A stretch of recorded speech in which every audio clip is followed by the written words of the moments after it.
Alright, time for the March pickup video. And this might be the last pickup video I do for a long time because with the COVID-19 pandemic slamming everything hard, businesses shutting down, people losing their jobs, it just doesn't feel right to do kind of like a braggy video like this. But most of the stuff I picked up before things really went to shit, and I don't know. Let's just get started. Anyway, at the beginning of March, I caved and got 3 of the Stepford Cuckoos off eBay, loose ones, but the very next day, I popped into a random Walgreens going to my Tang Soo Do club. No more of that anymore because no more martial arts practice, social distancing, and I found 2 in the store, but someone got real happy with their knife and sliced the tab open, so I saw no point keeping that one in the box, so now I've got 4 loose, and I designated which one I found out in the wild by myself. I swapped the hands to the fist, yeah. Celeste's raising her fist in triumph. Viva la resistance! So yeah, we'll assume this one is Celeste, and the other blonde one, I don't know, is that Sophie or Esme? Those were the names of the 2 that died but are now back because Hickman's storyline with all the mutants being resurrected, whatever, and we got Irma, the first one to get a different hairstyle, if I remember right. I like hers the best, and what was the name of the redhead? Phoebe, right? I think she decided to dye her hair red because she was impressed with the time-displaced teenage Jean Grey. Wow, that was a mess. I remember it's like time-displaced Jean Grey and Celeste Stepford just did not get along, did they? So yeah, Stepford Cuckoos. They're in high demand, Walgreens exclusive. They're still commanding rather high prices, but I got 4 out of 5. I'll get a 5th one eventually loose, but there's no rush right now, especially again with the COVID-19 fuckness. But just thinking about this, how in high demand these characters are. I don't know. The thing is, when I read a review about White Rabbit, it pointed out some things that I'd never really noticed before about a lot of the female figures, namely how the elbows aren't double jointed. The legs are. That's good. But also the arms aren't quite as posable, and I went back and looked at a lot of the female characters I got the recent Marvel Legends for, and yeah, not quite as posable. And I noticed kind of a flaw with the Stepford Cuckoos. It's like the whole, the arms and the coat, you can see the white underneath. It just seems kind of feel like it's a little shoddy design. I mean, these things are in so high demand, and they hyped them up because, you know, Walgreens exclusive and all, but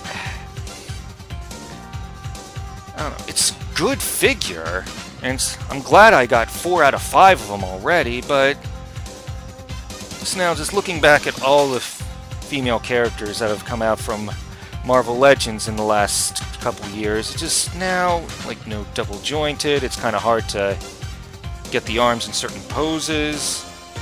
Like, I think with the White Rabbit reviews, there was a complaint that you couldn't really have their umbrella gun slung over a shoulder and shit, and I don't know, maybe this sounds nitpicky, and also, I just noticed something.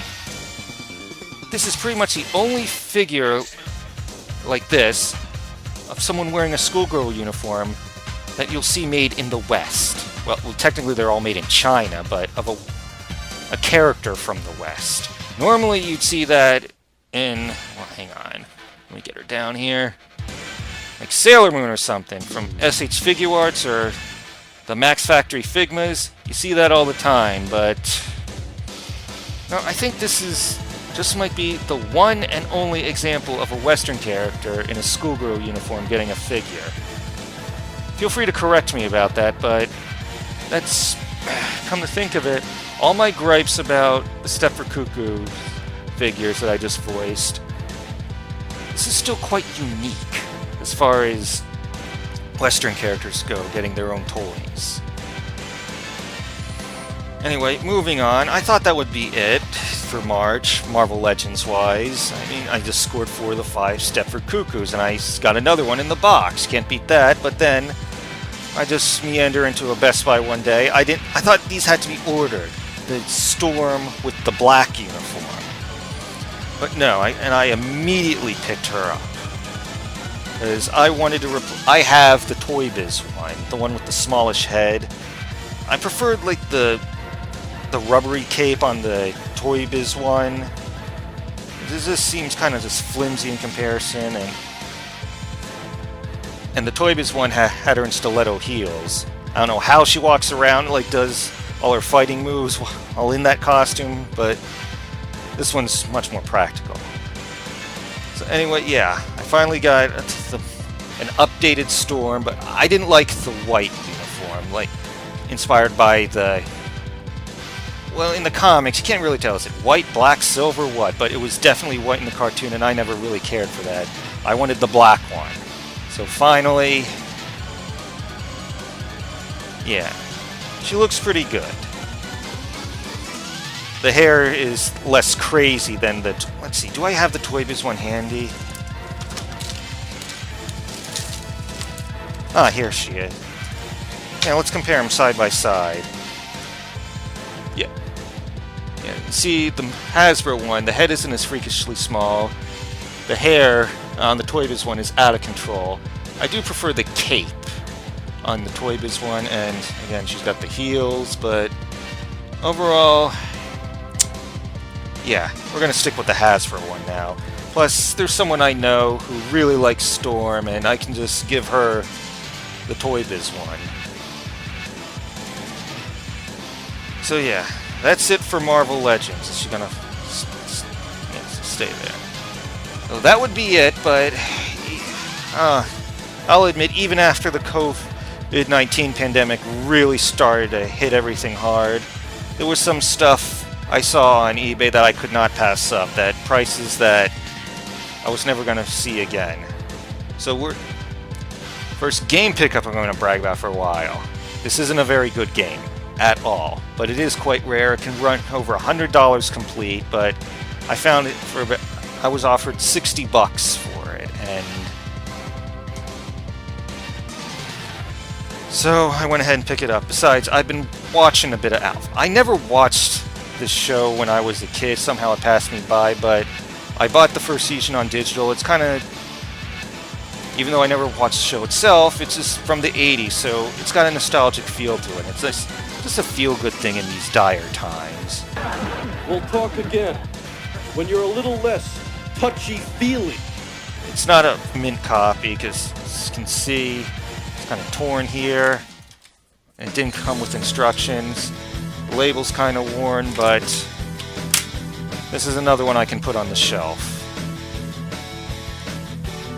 And lastly, going back to video games, we got these two characters from Guilty Gear, like Soul Bad Guy and Milia Rage. I only just started getting into the series a week ago or so. I've had PlayStation 1 Guilty Gear for a while now. I've been meaning to try it, but I've been wanting to ever since I saw the review in EGM back in 1998. But finally, I gave it a whirl, and I didn't do too bad. It's got mechanics. It's got some weird mechanics that I think I can learn, but anyway. It's kind of awkward, though, because it's got this thing just sticking out like that. How am I going to... My bigger figures on the top shelf with the video game characters, the 7-inch scale ones go on the back wall, right in the back, like with the NECA Castlevania ones and Joyride Master Chief. How's it gonna fit with this thing? And these were loose ones. These were made by Epoch a long time ago. They were the ones who also made the Majora's Mask figures that are now insanely expensive. A lot of detail. I mean, you got the buckles and shit, and some very good posability. His weapon, though, I don't know. It just broke almost as soon as I tried putting it in. At least I can tab it in, and I can glue it if I have to. And let's check out this other one, Milia Rage. I don't think this is how she looked in the original, which is the one I have. And it's this weird thing. Hang on a second. Okay. How this long bit of hair just tabs in. Makes me think of Transformers for some reason. And the guy I bought this from didn't like put bubble wrap in it, so it just bounced around and just banged it up. You can see like this. It gets into focus. You can see some scuff marks on her chest and on the legs. But whatever. You don't see these often, so I just had to pick them up. Like I said, during these trying times, I'm only going for stuff that it's like once-in-a-lifetime opportunities you're not going to get again. So going forward, I might not get any good stuff at all. Not to mention, like I said in the last video, it's like the Marvel Legends announcements from Toy Fair 2020 didn't exactly excite me, so again, this might be the last pickup video. If you sat through all this crap and me just blabbing away, thank you. And just stay safe. Stay safe, support each other, and see you again soon, maybe.